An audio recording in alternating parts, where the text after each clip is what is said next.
ला चिप्ल्यो hello good morning from कन्याटार मेक्लाजुङ 6-5 थरबाट तपाईँहरूलाई शुभ बिहानी।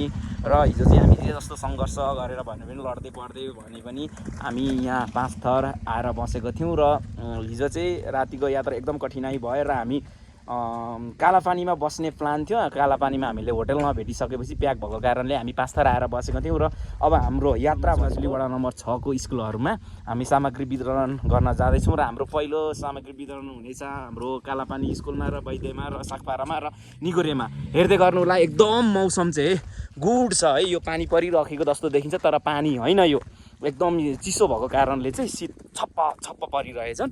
Let's go. We are ready. होटलबाट त निक्ल्यो, अझै पनि दशमी जाने बाटो चाहिँ लगभग बनिसकेको रहेनछन्। अनि हामी चाहिँ फर्केर हिजो राति आएको लड्दै पढ्दै आएको बाटो जाने कोसिस गर्दैछौँ पैदल निक्लिनको लागि। तर यो गाडी पनि हाम्रो यही गाडीमा सामान छ कि, सामग्री बाँड्ने सामग्री यही गाडीमा छ। अब भयो जिन्दगी झिरिप। अब यो पर बाटो खुल्छ 3 घन्टामा अरे। अब कहिले सामान माथि लाने स्कुलमा, त्यही भएर समस्यामा पऱ्यौँ हामी। अब समस्यामा परेपछि अब के गर्ने।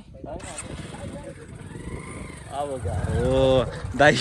दाइको बाइक पनि सक्सेस बाइक पनि पम्चर। के भन्न चाहनुहुन्छ त? हेलमेट पनि हिजो लडेरै गएको दाइ। यता हेर्नु त, हेलमेट त गएछ। ल अब के गर्नु भन्नु त? यो गाडी चढ्नु सक्दैन अरे। हेर्नु त, बाटोको समस्या के, एक थोक मात्र बाटोको समस्याले गर्दा सब थोक मान्छे सबजना जाममा। साथीहरू, न त बाइक नै चढ्नु सके, न त हाम्रो सामान नै गन्तव्यमा आए। स्कुलमा 10 बजी कालापानी स्कुलमा हामीले सामग्री वितरण गर्छौँ भनेको थियौँ, तर पानीले कुनै बाटो नखुलेर हामी चाहिँ अहिले हिँडाइमा चलिरहेछौँ। केही सामान चाहिँ एउटा स्कुलमा वितरण गर्ने जसो तसो भनेर बाइकमा सामान ल्याइँदैछ। र अहिलेसम्म बाटो खुलेको छैन कुनै। यो राति कसरी पो हिँड्नेछ यो बाटो भनेर अहिले झझल्को आइरहेछ मलाई। लडी पनि पठाइयो, धेरै गाह्रो छ। हामी एक दिन आएर यो ठाउँलाई केही सामग्री दिउँ विद्यालयलाई भन्दा त यति गाह्रो छ। वर्षौँदेखि यो ठाउँको स्थानीयहरूले त झन् कसरी झेलेको होला यो अवस्थाहरू। यहाँ दाइहरू कसरी हिँड्नुहुन्छ होला, अचम्म मलाई त सजिलै लागिरहेछ नि होइन। ल उहाँलाई त गाह्रो भइरहेछ नि, हामीलाई कति गाह्रो होला के भन्नु। यो भित्तादेखि यता पछाडि देख्नुहुन्छ यो 5 थर हो। हामी अहिले अब इलामतिर इन्ट्री गर्दैछौँ। जतासुकै बाटोहरू ब्लक। जेसिबीलाई 5 घन्टा लाग्छ अरे काम गर्नु, बाटो खुलाउनु। र हामीले अब आइसक्यौँ एउटा स्कुललाई भने पनि वितरण गरौँ भनेर। तल जाममा परेको गाडीबाट केही सामान लिनु जानुभएको छ हाम्रो बाइक लिएर। र हामी चाहिँ यसरी हिँड्दैछौँ कालापानीतिर। हाम्रो यहाँ तितासा चाहिँ हिँड्न नसक्ने कारणले गर्दाखेरि हामीले यहाँ स्थानीय दाइलाई पठायौँ तल रोडसम्म झारिदिनु वैद्यसम्म भनेर। र हामी चाहिँ अब हिँडेरै जाँदैछौँ, अलिकति हिँड्नु सक्ने पार्टी। अनि एकदमै हाम्रो चाहिँ यहाँ हुनुहुन्छ सुपरम्यान, उहाँको नेतृत्वमा हामी यहाँ आएको छौँ होइन। म्यानेजमेन्टमा चाहिँ अलिकति दाइको विक देखियो, यसमा चाहिँ कम्प्लेन छ हाम्रो होइन। यस्तो टाढो बाटो यस्तो विकट ठाउँमा हिँड्दा चाहिँ अलिकति ध्यानपूर्वक अलिकति अगाडि नै सतर्क भइदिनु होला, भाइहरूको नि कुरा मानिदिनु होला। अनि दाइ अब हुनुहुन्छ अब यो हामी समस्या लागि चाहिँ अलिकति कमजोरी नै भयो, किनकि हामी हिजो कालापानी बेलामै आउने कुरा थियो र त्यहाँ अलिकति ढिलो पनि भयो।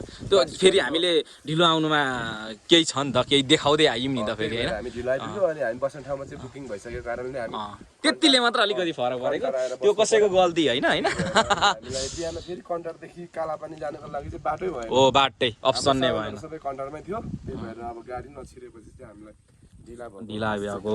अरू चाहिँ खासै त्यस्तो होइन हामी त्यो, तर जे भने पनि एउटा रमाइलो भयो होइन। घुम्न पनि पाइयो होइन।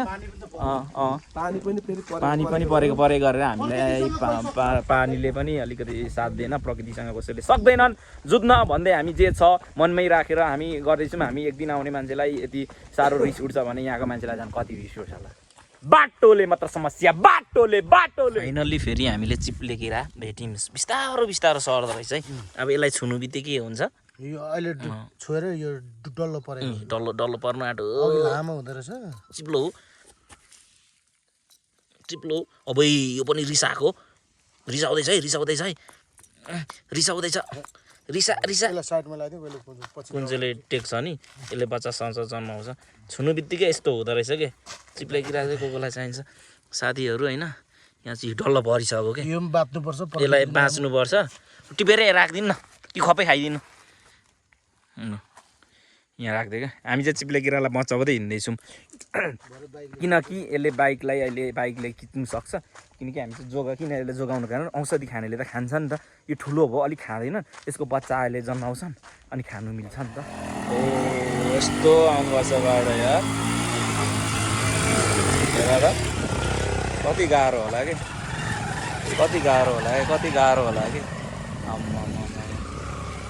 वान ला चिप्ल्यो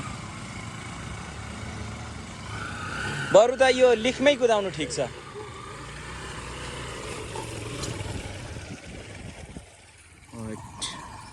यस्तो समस्यामा हिँड्नुपर्छ नि यार पहाडको बाटो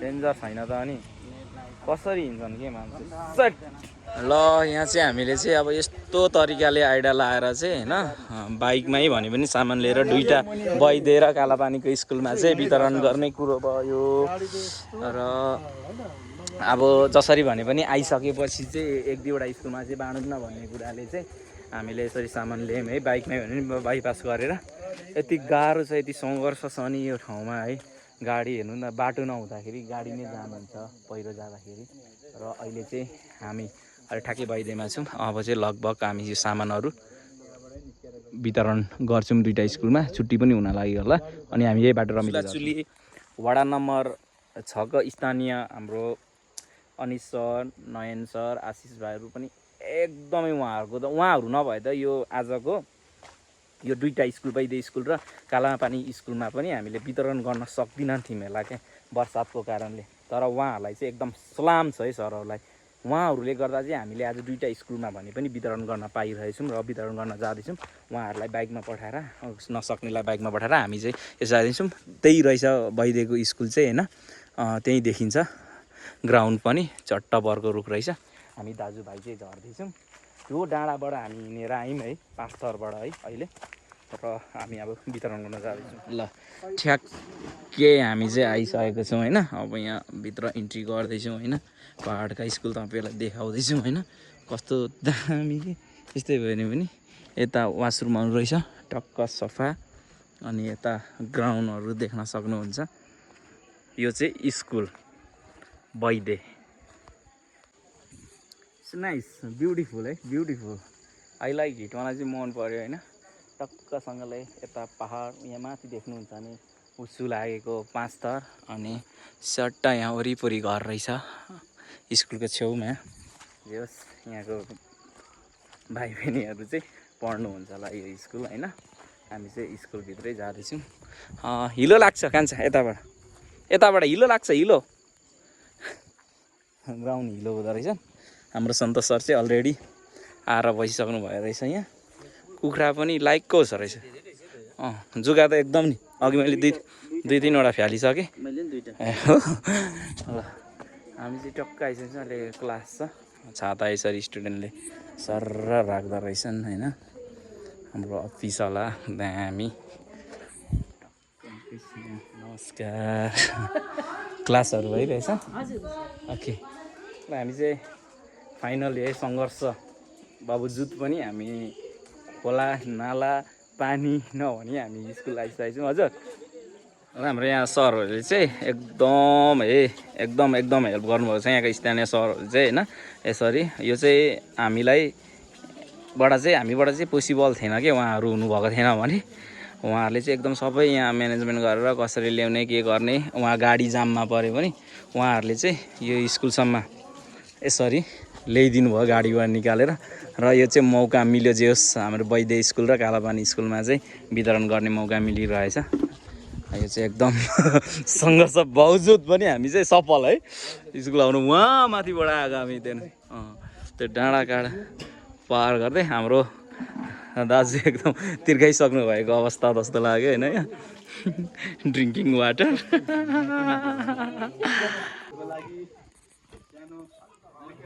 पाठ्यक्रममै आधारित सरसामग्रीहरू चाहिँ वितरण गर्न उपस्थित भयौँ। यसमा अमेरिका युएसएतिर हुनुहुने दाताहरू चाहिँ क्रमशः उहाँहरूको नाम पनि लिन चाहे। सोनिया नाना र युवराज साम्पाङको अलिकति सहकार्यमा सीता गुरुङ तामाङ, विशाल योन्जन, सन्त गुरुङ राई परिवार, किशोर पाण्डे, शेरूप पाण्डे उहाँहरू चाहिँ संयुक्त कति 7जनाले स्पोन्सर गरिदिनु भएको छ।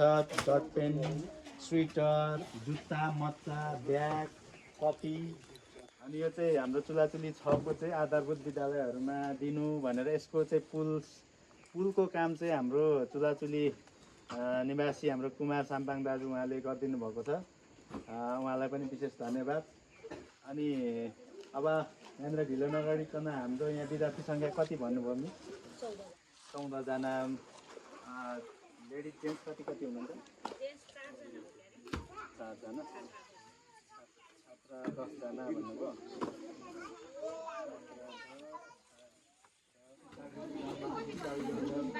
सन्त गुरुङ राई परिवार, किशोर पाण्डे, शेरूप पाण्डेले स्पोन्सर गरिदिनु भएको पाठ्यक्रमका सामग्रीहरू विद्यार्थीदेखि हजुरको नाम के हो? कक्षा युकेजी हो।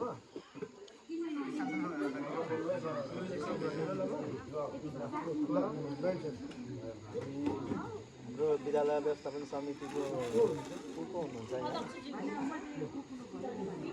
हेलो, हामी चाहिँ स्कुलको मुनि आइसक्यौँ। कालापानी स्कुलको पनि मुनि। यहाँ दाइले ब्याग यसरी जुत्ता बोकेर हिँड्नु रहेछ होइन। हामीलाई ढिलो भइसक्यो नि त, किनकि यहाँ वितरण गरेर हामी रमिते झर्दै घर जाने प्लान गरिसक्यौँ। नेक्स्ट टाइम चाहिँ सागफारा र निगुरे पनि हेर्छौँ हामी। यहीँबाट छिर्नु न दाइ। ल, फाइनल्ली कालापानी स्कुल पनि हामी आइसकेको अवस्थामा अहिलेको लागि चाहिँ होइन। अब हामी यहाँ पनि वितरण गर्नेछौँ। हेर्नुहोस् न, यस्तो गाह्रो छ नि, मन भएर मात्र हुँदैन रहेछ कि, एकदम यहाँ समस्या कि कसरी गर्नुहुन्छ होला यार।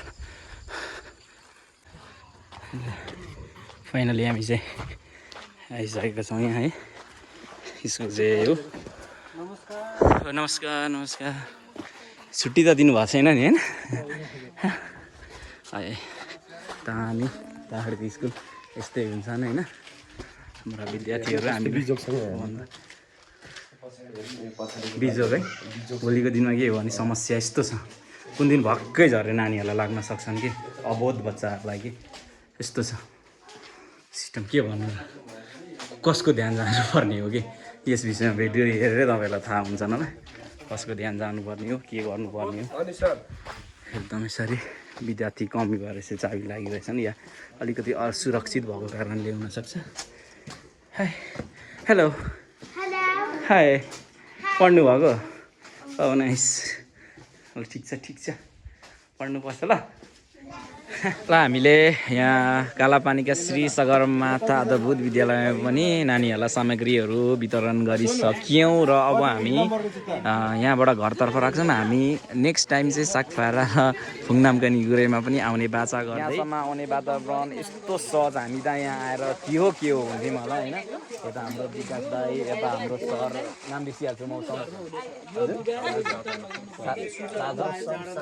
साजन, ए मौसम साजन ल एउटा है, अनुहार हेरेरै चिनिहाल्नुहुन्छ होला होइन।